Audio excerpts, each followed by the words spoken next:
A metal ashtray. That could be helpful. I don't have any idea what I could do with it, but I'll take it anyway. I'm in the middle of nowhere with a stolen car and a girl that I don't even know. What a great situation. No, better let her sleep. Ketchup, napkins, and various condiments. Everything that you need to give flavor to the swill they serve in this place. I don't need it. Nice stools. Bottles of whiskey and gin, and not the best on the market. If I want a drink, I have me rye with me. Jefferson Davis, Alexander Stevens, and other guys who a few decades ago wanted America's cessation. Fantastic. All I needed was secessionist nostalgia.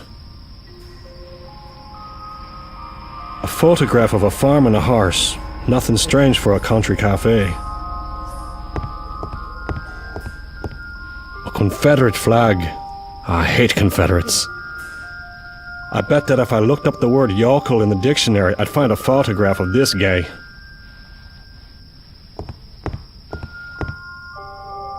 What do you want, stranger? Is this your place? Yes, and the rifle I keep in my hands as well. I see that there's a warm welcome in this house. My friend, this place sees mostly farmers and truck drivers, and I don't like you, your little friend, and that guy who came in a while ago. I'm just passing through. I hope it. City slickers don't do well here.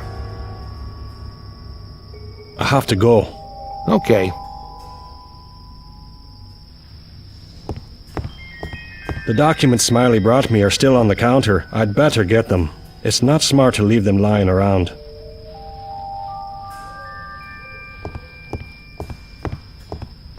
Better take them.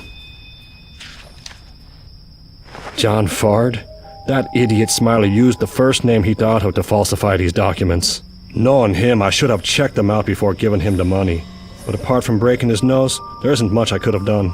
I'll need to leave this state as soon as possible, and I definitely don't have time to redo the documents considering that I need a photograph for them to be useful.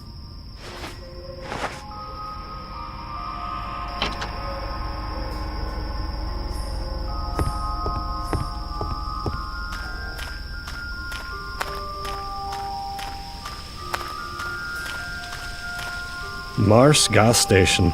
If it weren't the only gas station open at this hour, I'd definitely have blown right past. I don't like this place.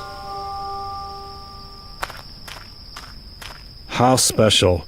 Lard with beans. I guess I couldn't expect champagne and caviar in these parts.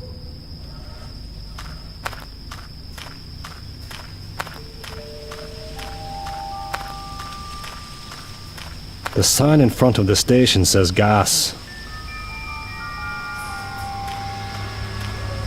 One of the gas pumps is leaking. The pail is used to catch the leaking gas. What should I use with it?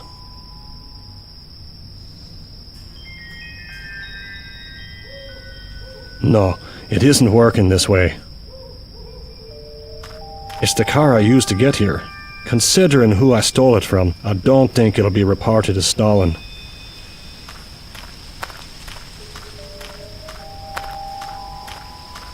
$0.10 for a gallon of gas and $8 for one of kerosene. Only in the countryside can you still find kerosene stations. Nowadays it's only tractors that still use that type of fuel.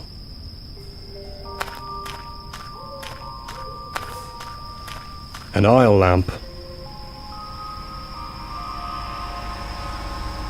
It's the wick. The tank's empty.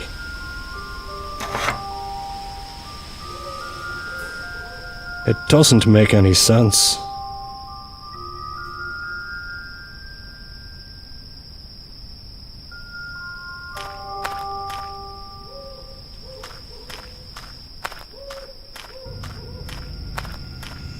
A cornfield. It's in bad shape. Most of the plants are dry or rotten. I'll take a few kernels of corn. I took the only kernels that aren't rotten. It's a sort of photographic set. There are some wires running under the platform. This stuff probably needs to be plugged in.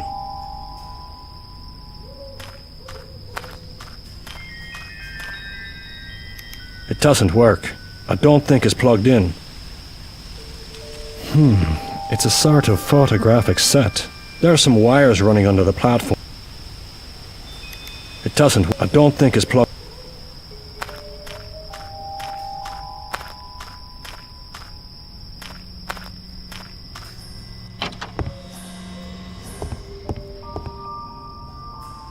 You again, stranger? Is that cornfield back there yours? Did the Winchester send you? No one sends me. Who are the Winchesters? Sons of bitches who bought the farm back there a few months ago. You don't seem to like them that much. They're good for nothing. You just have to look at how they keep their farm. The only thing they know how to do is drink and smoke on the porch.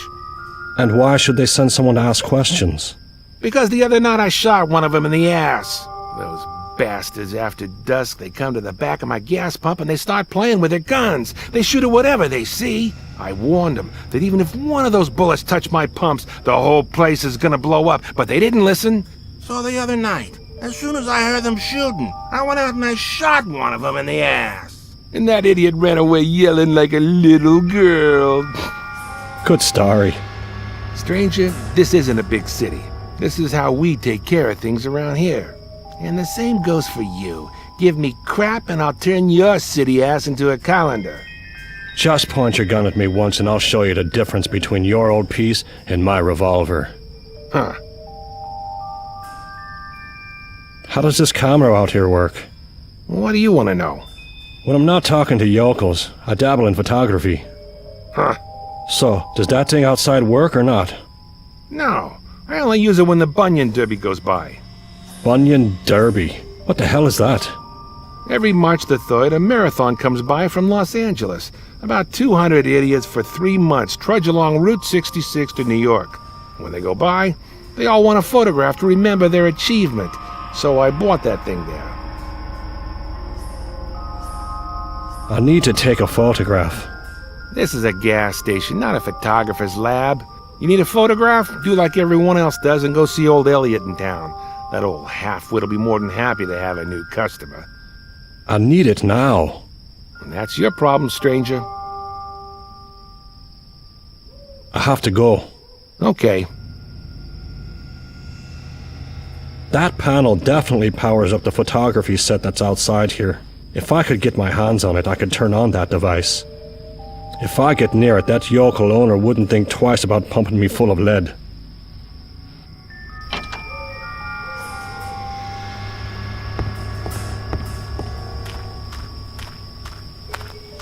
What should I use with it?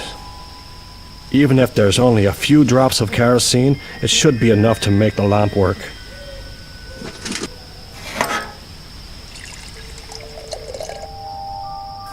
Now it should light up without problems. Better put the pail back in case I need more kerosene.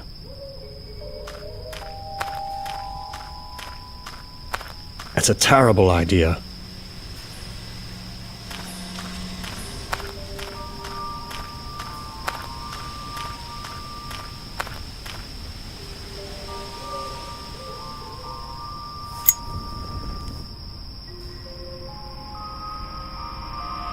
It fits perfectly.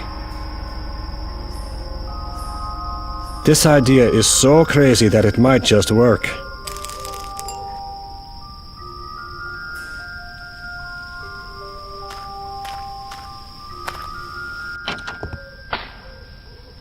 Damn, Winchesters, here we go again.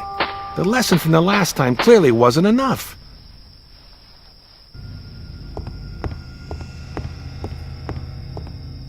Hey, you! I know you're hiding in the cornfields. Get out here if you have any guts, you sons of bitches. I'll show you. Now that the yokel's gone, there's nothing stopping me from using this panel.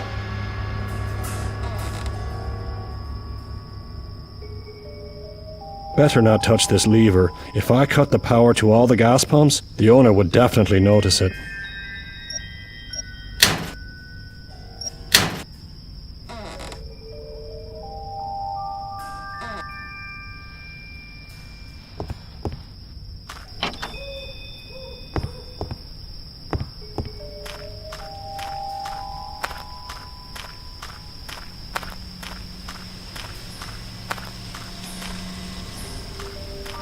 The photograph...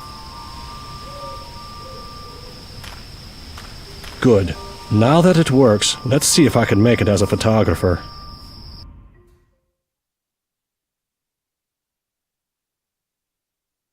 I take the photograph and cut it somehow. Before attaching the documents, I hesitate for a second. From now on, my name is John Fard. Sean McLean doesn't exist anymore. Sean McLean is dead. Then I make up me mind and I attach the damn photo. I don't have time to get all misty-eyed now.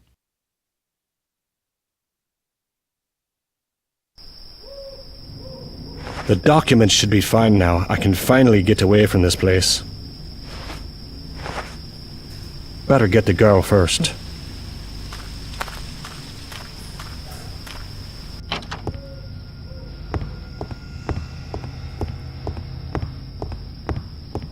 It's time to go. The car's headlights slice through the dark desolation of Essex County. I look for some landmarks to make the trip less boring, but I can't find anything. There's just darkness around me, and the car whizzes by in the middle of the road.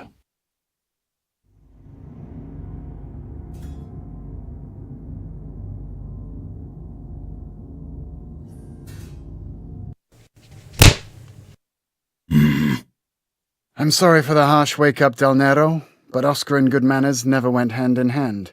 I kind of figured that out. You must understand him. He's been out of the boxing world for too long. When he got diagnosed with a form of mutism, he was competing for the state's heavyweight title.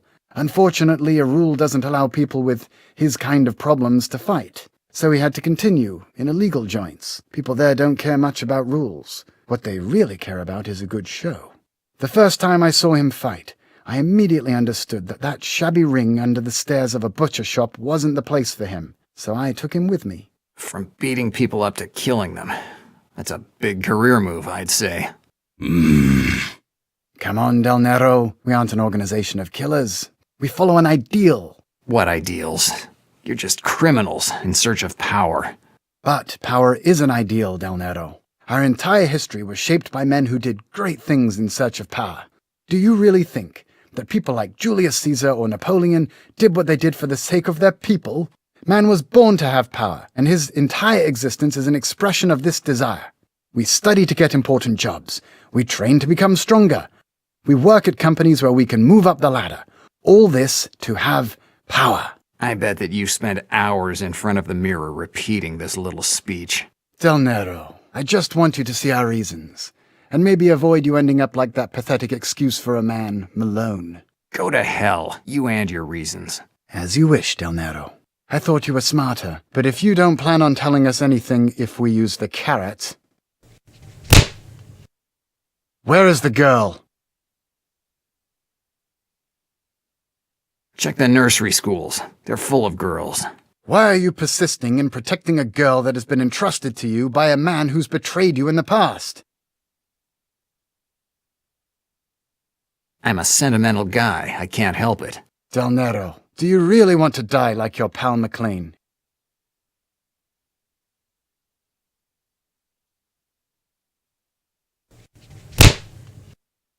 Del Nero, where's the girl?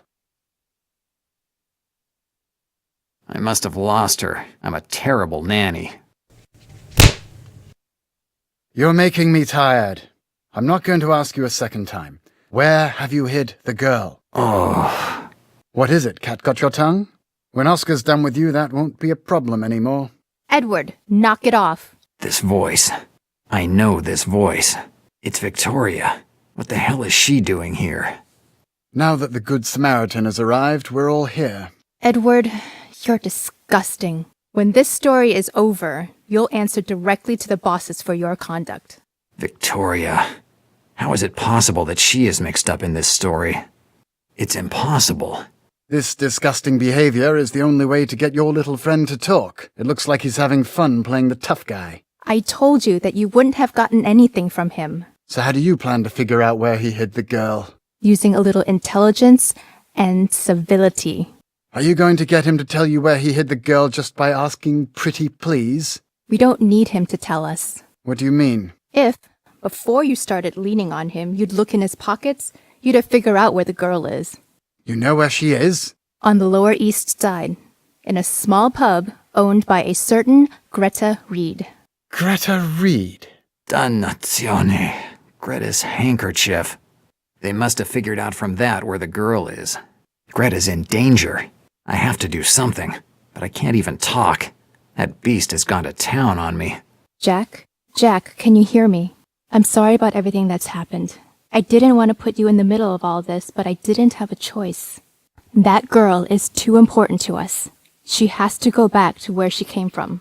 Victoria, how could you? I'm sorry, Jack. I'd like to explain it all to you, but there is no time. As soon as we get out of the city, you and your friend will be freed, but don't try to follow us. I'm sorry things went this way. Goodbye, Jack. Victoria. Edward, you and your ape can come with me. We have to load the cars. The plane is waiting for us. Hurry up. Plane? What plane? Victoria, where are you taking the girl? Del Nero, it looks like you got lucky this time. Your friend saved you just in time. But the next time we meet, I can't guarantee you'll be so lucky. Edward! Don't worry, Good Samaritan. I won't do anything to him. Hurry up. We don't have time. It looks like we'll have to go now, Del Nero. Let Oscar say his goodbyes.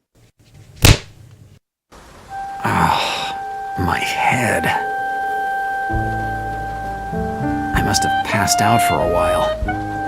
Judging from the light filtering through the windows, it must be at least 6 a.m. Out there, the sun's rising. Some thugs with a love for archaeology are running away with a girl. I'm stuck here, tied to a chair with a nose that looks like mush. I better figure out how to free myself. It's the distillation system. Sooner or later, I'll buy one for my office.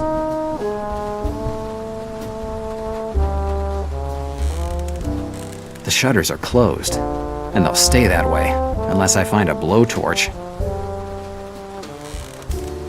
It's a steam engine. This steel beast must have some part in the alcohol distillation process.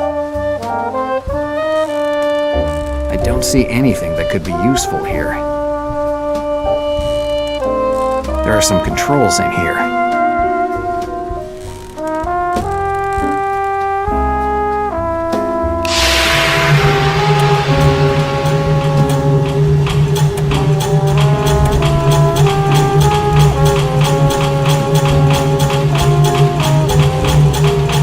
That spinning wheel should be good enough to cut the tape that's keeping my hands tied.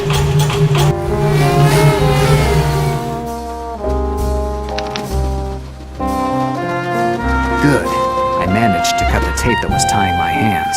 Now I just have to figure out how to get out of here.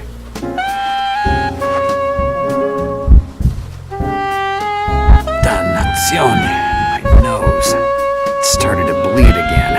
If I don't want to pass out like a little girl, I better fix my nose as soon as possible.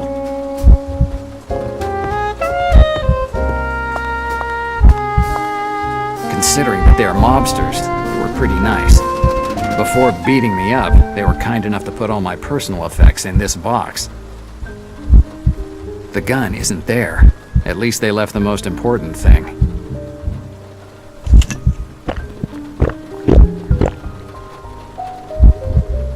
A drop of rye was just what I needed.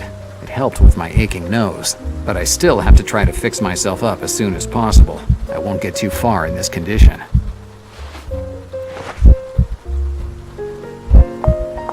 Greta's handkerchief.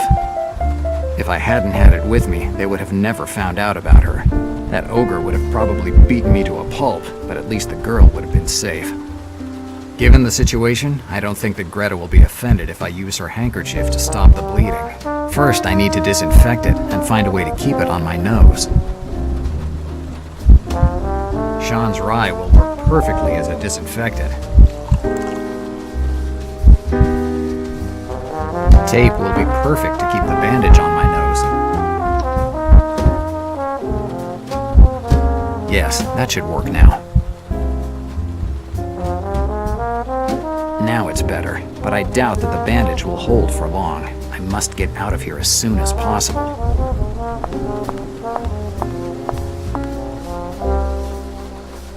Hey, is anybody there? Hey, investigator! You in here? John, is that you? Who you want? Certainly, I told. How the hell did you get here? I looked for you in Ellis Island, but you disappeared. So I go back to your friend in club. You went to see Greta? Yes, your friend with the red hairs. But when I get to joint, I see her and girl get in car with same guy I see in port. Dannazione. They already got them. I decide to follow the car here, but they stay no long. Man from the port met a woman and two guys. They talked something about ferry that was waiting, and they left. Do you know where they went? I don't know. They left half an hour ago. Where are we? Oh, but you in my town! Chinatown! Can you find a way to get me out of here? No, only entrance is this shutter. I can no open. I'm going to go back to figuring out a way to get out of here. Okay. I'm sure that whoever set up this distillery also put in an emergency exit, just in case the police came.